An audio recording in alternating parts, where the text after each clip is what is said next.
Assalamualaikum warahmatullahi wabarakatuh. Bismillah, innalhamdulillah, wassalatu wassalamu ala rasulillah, amma ba'du. Kita lanjutkan pertemuan teori ring. Kali ini kita akan membuat atau menjelaskan tentang beberapa teorema akibat dari definisi yang sebelumnya sudah kita bahas.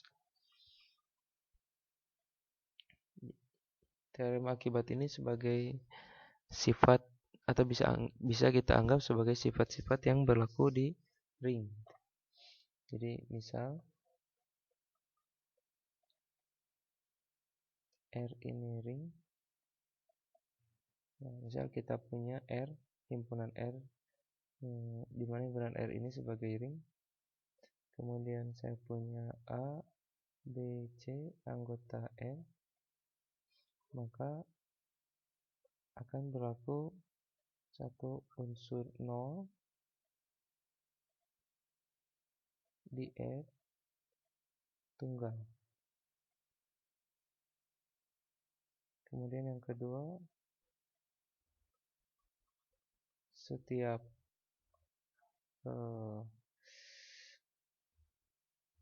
A di R itu min A di R juga tunggal.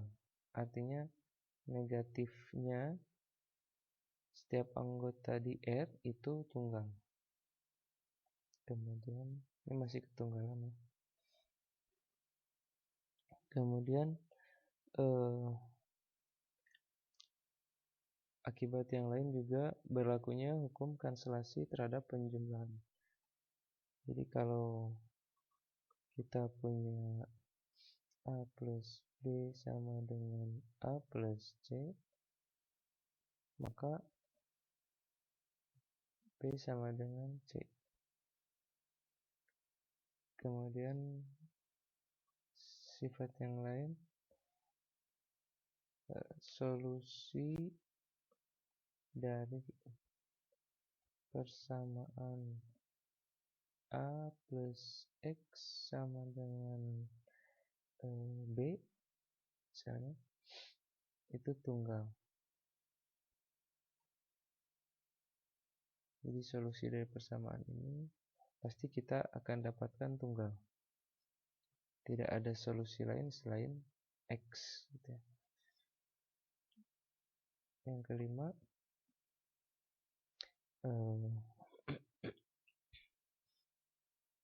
itu akan berlaku juga negatif dari negatif A itu pasti sama dengan A, dan negatif dari A plus B akan sama dengan negatif A ditambah negatif B. Kemudian yang keenam, jika N anggota Z, maka M plus N dikali A itu akan sama dengan N A ditambah N A. Ini sebagai akibat dari sifat distribusi yang menjadi syarat gelanggang ya.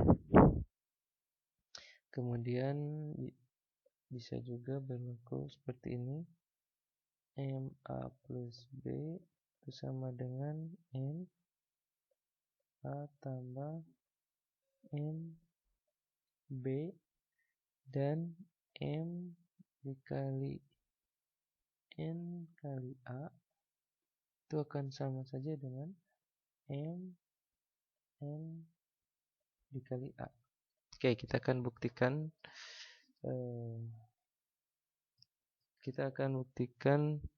4 saja, sisanya yang 2 terakhir ini bisa kalian coba di rumah. Oke, baik, kita buktikan satu-satu. Pertama, unsur 0 di R tunggal. Unsur 0 di sini bisa kita katakan juga sebagai identitas penjumlahan. sehingga akan berlaku untuk setiap A anggota R ya, akan berlaku 0 plus A itu sama dengan A plus 0 sama dengan A. Nah, bagaimana cara membuktikan ketunggalan? Jadi untuk membuktikan sesuatu itu tunggal, maka harus kita pertentangkan. Jadi andaikan tidak tunggal gitu ya. Andaikan tidak tunggal atau andaikan kalau tidak tunggal itu berarti bisa lebih dari satu gitu ya.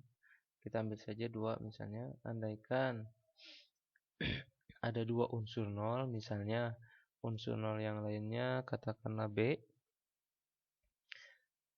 Andaikan B anggota R sebagai unsur 0 yang lain.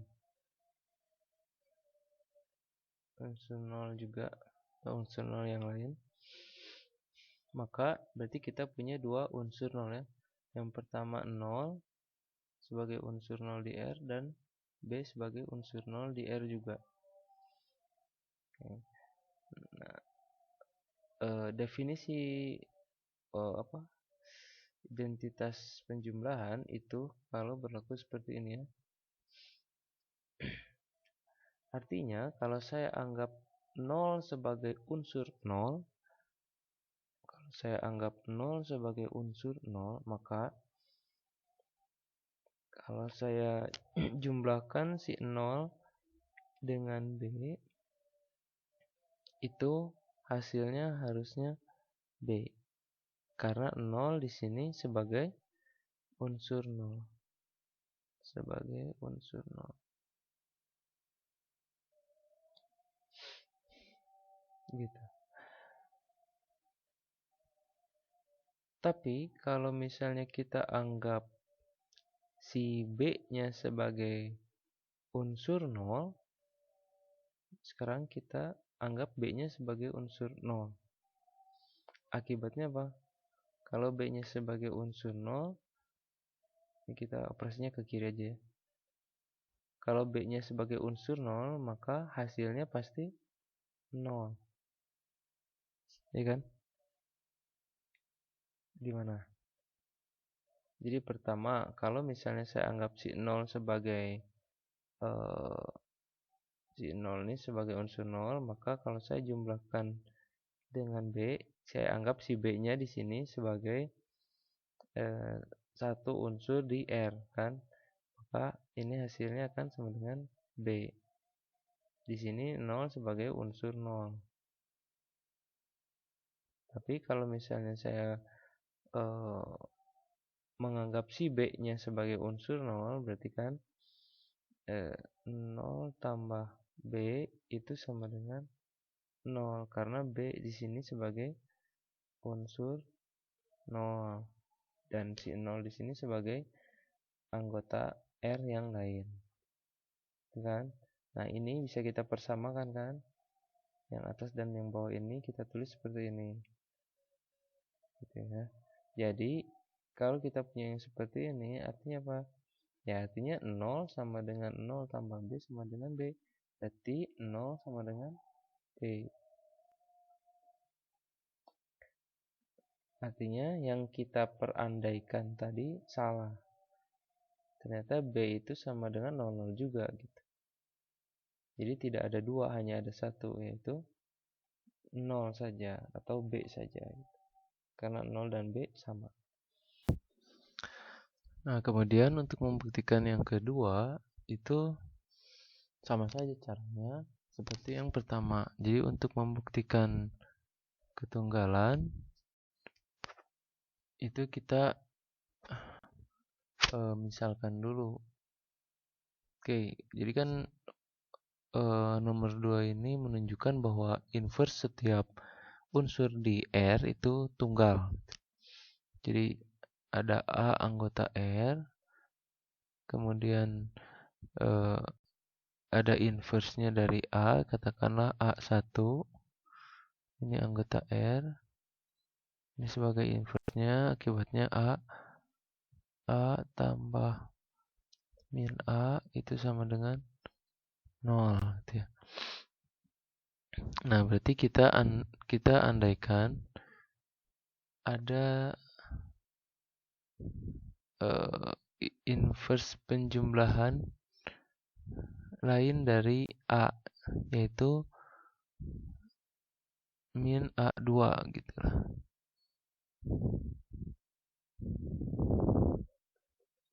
Andaikan min A2 anggota R ini sebagai negatifnya dari A yang lain selain min A1. Inverse lain dari A. Nah, akibatnya apa? Akibatnya kan bisa juga ditulis sebagai A ditambah min A2 ini sama dengan 0. Karena min A2 ini sebagai inverse-nya. Sehingga ini persamaan yang ini dengan yang ini bisa kita persamakan. Oh, ini harusnya A1 ya. A1. Bisa kita persamakan. Sehingga kita dapatkan di sini A plus min A1 sama dengan A plus min A2. Nah, ini kita tambahkan dengan min A1 untuk menghilangkan si A ini. Karena di sini min A1 sebagai inverse dari A. Jadi kita tambahkan dengan min A1 tambah A tambah min A1 sama dengan min A1 tambah A tambah min A2. Sehingga ini kan sama dengan 0 kan? Dan tersisa min A1 sama dengan min A2. Nah, sehingga min A1 dan min A2 ini sama. Artinya inverse dari A, inverse penjumlahan dari A itu hanya ada 1 atau tunggal. Nah, kemudian untuk yang ketiga, ini kan sama saja sebenarnya seperti yang kedua nih.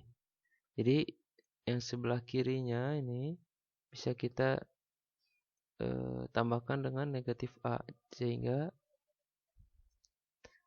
negatif A tambah A tambah B sama dengan negatif A tambah C. Ini kan 0, ini 0 atau sama dengan B sama dengan C gitu. Nah, yang keempat ini masih ketunggalan juga sama. Jadi kalau misalnya kita punya persamaan A tambah X sama dengan B, ini kan artinya nilai yang memenuhi persamaan ini hanya nilai X. Ini solusinya. X-nya apa? X-nya ya bisa kita cari, yaitu dengan menjumlahkan dengan negatif A. Jadi sebelah kirinya, ruas kirinya kita buat sama dengan X saja. Tambah A tambah X sama dengan negatif A tambah B. Kemudian jadi kita di sini dapat X sama dengan negatif A tambah B. Nah, sekarang untuk memberikan ketunggalan sama seperti yang sebelum-sebelumnya. Andaikan ada solusi lain selain X, atau misalnya solusinya X1 gitu ya. Andaikan X1 ini solusi lain dari persamaan A plus X plus sama dengan B. Artinya apa? Artinya bahwa kita bisa mengganti nilai X dengan X1 sebagai solusi, atau bisa kita tulis seperti ini. Kita bisa mengganti X dengan X1 karena X1 memenuhi persamaan tersebut. Jadi kita punya ini, kita punya ini, kita juga punya ini. Sehingga kalau saya tuliskan X1 sama dengan, berdasarkan definisi identitas, ini bisa saya tulis sebagai 0 plus X1. Kemudian 0, ini bagaimana caranya kita manipulasi supaya kita mendapatkan A. Maka 0 bisa kita tulis sebagai min A plus A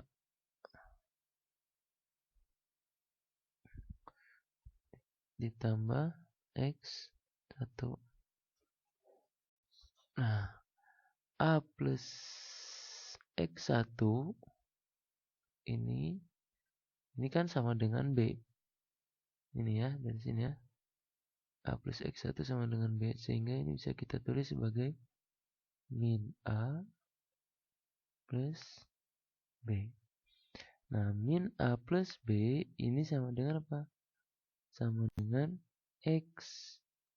Nah, sehingga ini sama dengan X. Dengan kata lain, X1 sama dengan X. Artinya, hanya ada satu nilai yang memenuhi persamaan A plus X sama dengan B, yaitu X. Ya, bisa X, bisa X1. Artinya X1 kan sama dengan X, berarti sama aja. Jadi, tunggal. Nah, kemudian sifat lain yang menjadi akibat dari definisi ring, yaitu misal kita punya R, ini ring, 0 sebagai unsur 0, kemudian kita punya A, B, C, ini anggota R, maka satu sifat yang lain itu 0 kali A sama dengan A kali 0 sama dengan 0. Ini didapat dari tekanlah 0 misalnya. Ini saya tulis sebagai 0 tambah 0.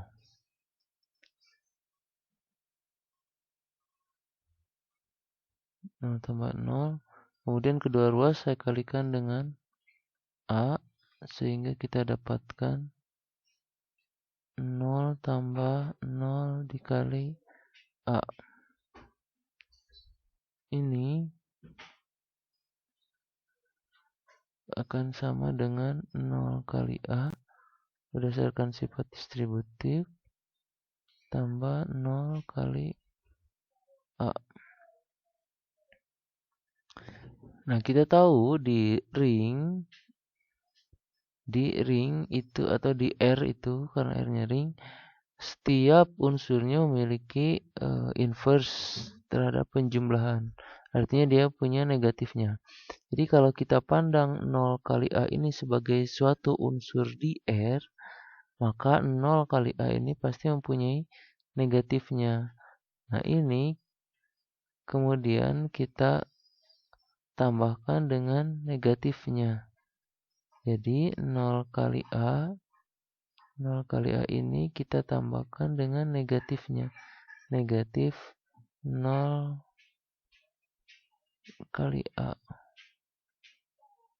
Ini sama dengan 0 kali A tambah 0 kali A tambah negatif 0 kali A.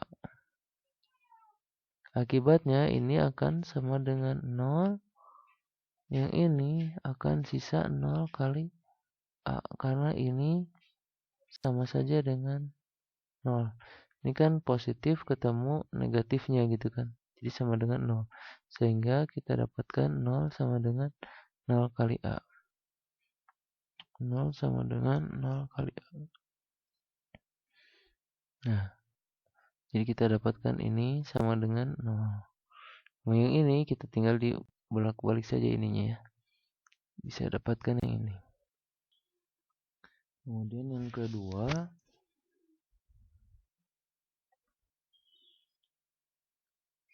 A dikali min B itu akan sama dengan min A kali B. Atau ini akan sama saja dengan min A kali B gitu ya. Oke, kita buktikan. Jadi kalau saya punya, ini buktinya ya. Buktinya kalau saya punya A dikali min B, kemudian ini saya jumlahkan dengan A kali B, maka hasilnya adalah kita gunakan sifat distributif, sehingga ini bisa saya tulis sebagai A dikali min B dikali min B ditambah B. Oke, nah dari sini ini akan sama saja dengan A dikali min B plus B itu kan 0. Sehingga A sama dengan A dikali 0. Masih tetap ya. Ini saya tulis lagi A min B tambah AB sama dengan A plus 0. Nah ini kedua ruas kita kurangkan dengan negatif AB supaya AB-nya ini hilang. Jadi A dikali min B tambah AB ditambah min AB sama dengan 0 tambah min AB. Sehingga ini sama dengan 0. Yang ruas kanannya tinggal ini. Maka kita dapatkan min A kali kita dapatkan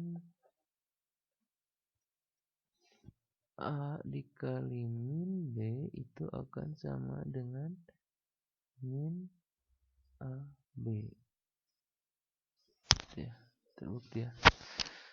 Nah, untuk yang sebelah kanannya juga sama. Sebelah kanannya juga sama.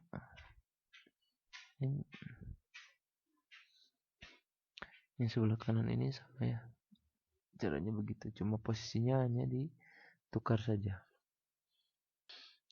Nah, selanjutnya yang ketiga, min A dikali min B itu sama dengan AB. Nah, untuk membuktikan ini kita gunakan sifat yang kedua ini. Atau yang ke-6 ya. 6, 7, 8, yang ke-8. Oh ya, ini kita ganti saja ya. Tadi 4, 5, tadi 6, ini 7, ini 8. Berarti ini yang ke-9. Nah, kita gunakan sifat yang ke-8.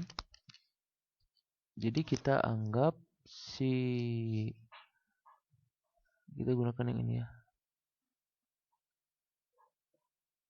Nah, kita anggap si min B-nya ini sebagai positif ya. Sehingga kita dapatkan min A dikali min B. Jadi min A dikali min B itu akan sama dengan min gitu ya. Minnya keluar kan, ini min A nya, minnya keluar, B nya tetap min A dikali min B. Ini akan sama saja dengan kalau kita punya ini, kita gunakan sifatnya nomor 8 yang sebelah kiri, sehingga ini bisa kita tulis sebagai min dari min AB.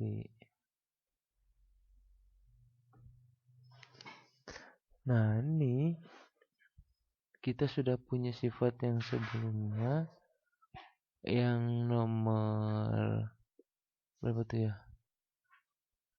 Yang sifat yang negatif dari negatif A itu sama dengan A. Ini yang harus kalian buktikan di rumah. Yang tadi ya, yang mana ya?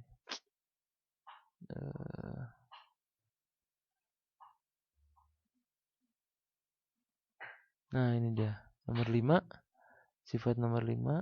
Ini kita anggap sudah terbukti. Jadi ini bisa kita gunakan di sini. Dengan ini, dengan sifat ini, maka ini akan sama saja dengan A kali B. Sehingga terbukti. Oke, jadi kita sudah punya 9 sifat. Nah, yang terakhir, sifat yang ke-10.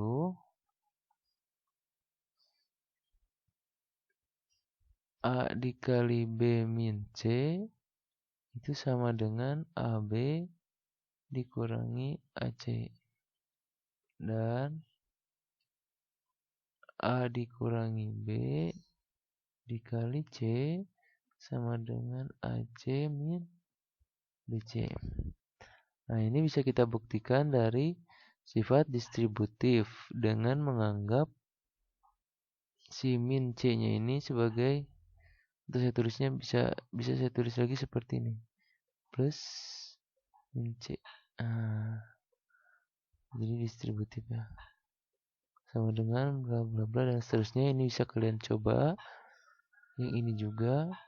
Jadi ada 3 sifat yang saya sisakan, yaitu nomor 5, nomor 6 dan 10. Nah, silakan kalian coba di rumah. Oke. Saya rasa untuk pertemuan kali ini kita cukupkan sekian. Jika ada yang ditanyakan seperti biasa, bisa di kolom komentar atau via WA atau email. Kita cukupkan pertemuan hari ini. Subhanakallahumma bihamdika asyhadu an la ilaha illa anta astaghfiruka wa atubu ilaik. Assalamualaikum warahmatullahi wabarakatuh.